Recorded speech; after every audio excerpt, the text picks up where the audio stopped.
Akin lamang idea ay meron tayong may tinatarget tayong implement dito sa LTFRB. Ang nagiging problema, yan ay MC para dun sa LTFRB. Ang magiging problema nito, kapag nakita yan, kung wala kayong coordinate sa LTO at saka MMDA at sa local government, gagawin palibigasan na naman yan. Kaya ang very importante ay hindi kailangan na bawat ahensya may kanya-kanya kayong MC. Kasi national ka kayo nagbigay ng franchise dapat kayo masunod. Yung pattern ninyo ang dapat i-implement. Dapat ganun yung sitwasyon.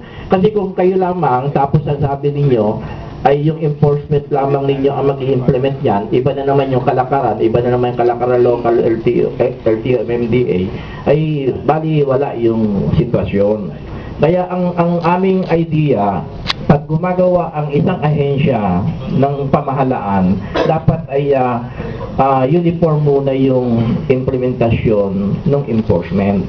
Kasi hindi naman magiging maayos yan magkakagulo-gulo lang. Kasi sasabihin, ay hindi, ginaya. Kasi baka magiging way ng graft and corruption ang mangyayari. Naging karanasan parang nangyayari dun sa single ticketing na naging batayan ng ordinansa ng local government dahil alam nila na dadami na naman yung mga fine o yung mga violation. Kaya lalabas, another income na naman nila yan, lalong liliit na naman ang kita namin.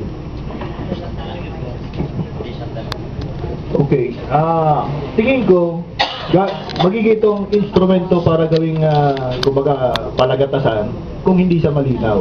So, ang tanong siguro, alin? Naman magiging kanya-kanyang diskarte na naman. May sarili tayong diskarte na sinasabi natin dokumento. May sinasabi naman doon, pa may card na, nakalagay na yung tinatawag na franchise. Yung kung ilan yung franchise mo, nakalagay doon, makikita kung kaganon lamang ng tinatawag na ano ng card, makikita na kung may franchise. Isa rin po yung pinag-public hearing dito ni Chairman Kaya magkakaroon ng ano ba talaga ang dapat na implement natin? Yung mga ID o yung tinatawag ng mga dokumento na naman na ilalagay natin sa application. Ano ang gulo? Naguguluhan kami dahil maraming iniisip ang iba't ibang ahensya ng gobyerno na hindi natin maintindihan. Okay. Ang sagot po ng gulo, pag dialogue. So, meron sinabi si Sir na electronic tagging. Depende natin ilagay ditong provision na in the event may problema yung ibang requirement. Kung meron siyang electronic tag na pasado upon verification, di ba merong ano bang ginagamit pag verify niya? Baril or whatever? Kung upon verification or yan, kung special law yan, then so be it. Hindi yan poder natin, kongreso yan. But those within our powers, we will try to resolve. So ito po yung genuine PUB plate. Ano po ang gagawin na, ano ang pwedeng gawin ng LTO para dito sa ganung klaseng ordinansa? Kasi kinakain na po yung right ninyo. Kasi kapag may strike po kami, at sinasabi po ng LTFRB, pag hindi kayo lumabas, tatanggalan namin kayo ng franchise. Ayun po, ginawa mismo ang ordinansa na bawat isang linggo, 2 araw kami hindi pwedeng lumabas. Okay. Meron daw mga local government units na nagpas ng ordinance na kinukuding po yung paglabas nyo. Halimbawa, sa isang linggo, 2 araw, huwag po kayo lalabas. Ako po, personal ko, paniwala ko, wala silang authority niyan. Kasi in effect, yung prangkesa nyo parang ina-amend na. Yung prangkesa nyo is year round, 360 days, 365 days a year. Operative yun. Ang sinasabi ng local government, hindi sa operative 2 days a week. So, parang sinaklawan na yung authority ng LTFRB. Yan ang opinion ko po. Pero ang tingin ko, the best approach niyan, magkaroon ng coordination between the LGU saka kami and some other siguro entity, maybe the DILG, para linawin po, ano talagang policy dyan? Kaya pwede bang kumbidahin namin kayo para kayo yung marap doon? Ano? Hindi. At tingin ko po dyan, an authority higher than ourselves para sumunod sila. So it could be the level ng department ng DILG or some other departments. Pwede pong kasama ang LTFRB? Kasama kami. Oo, kasama kami. Hingi po ako ng request. Opo. Hindi. Ang the best nga po dyan, DILG, DOTC, nandun din kami, LTFRB. Kasi kung LGU saka kami, paano pag-compare namin sa kanila? Pero kung kasama yung DILG, pwede siya lang i-compel. So, an authority higher than ourselves dapat kasama sila. Dahil yung po ang sulat po, tapos request ko rin po kayo. Pwede po, pwede po.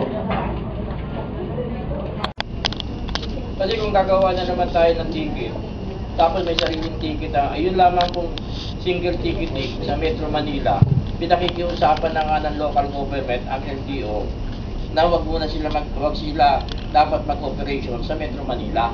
Pwede sila sa labas.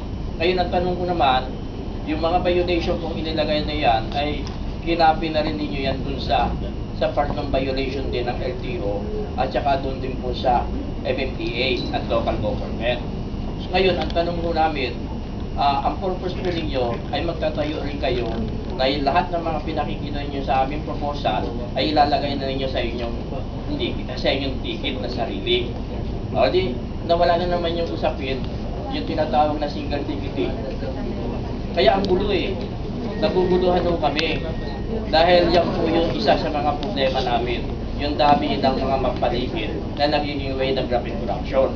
Kasi kung kayo po ay sa katangian ng LTO, at sasabihin niya, wala kayong tiwala sa kanila, kayo gumawa ka ng sarili mong ticket. Pag dumating po kayo sa MMDA, at sasabihin ng MMDA, ay wala rin kayong tiwala, kaya nagkaroon kayo ng sarili ninyong paligid.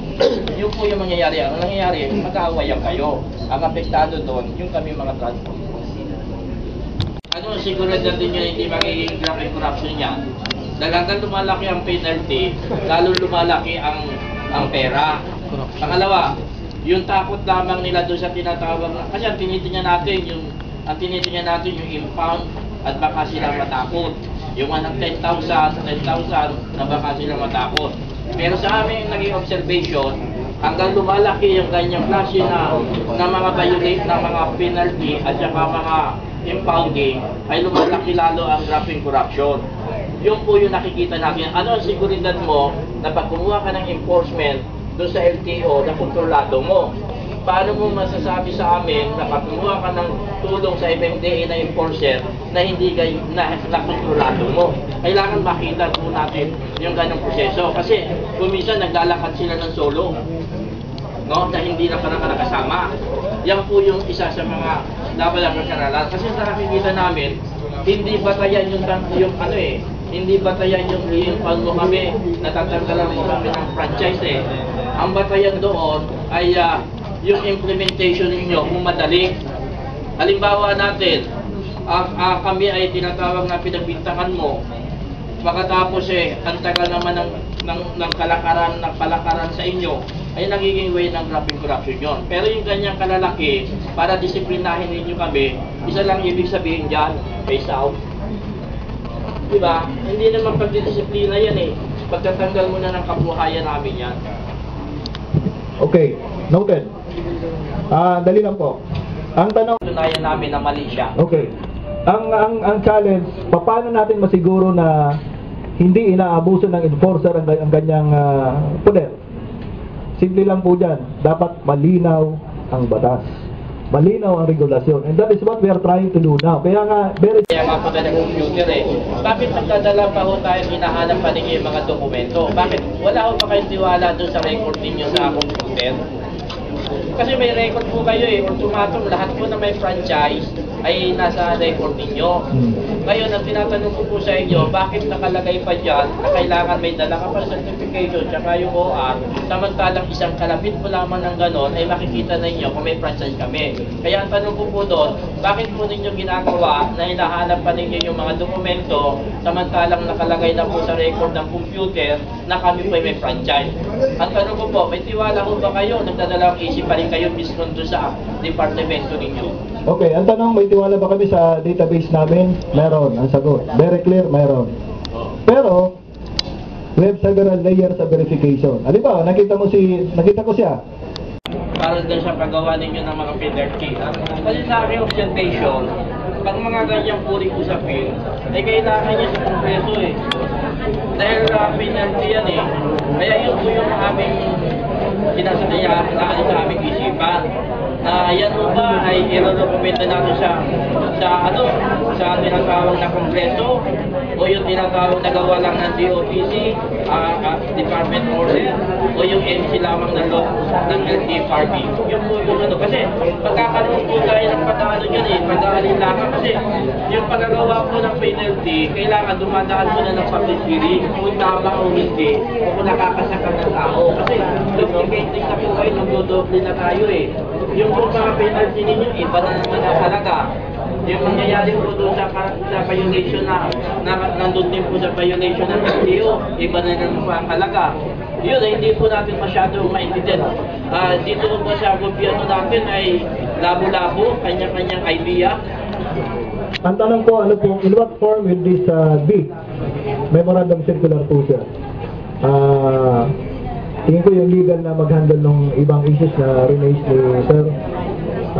Pero kung tingnan po natin, the LTFRB has been imposing suspension, cancellation of franchise, and yung mga monetary penalties. Ay meron nga po department order ng DOTC, yung pagtaas ng penalty ng 600%. Ang sinasabi ng korte, illegal Di ba po? Hindi pwede rin namin i-cover na lang yung order na tinatawag ng korte na sinasabi illegal yung department order, yung pagtaas ng fine and penalty sa pamamagitan ng paggawa ng MC. Okay.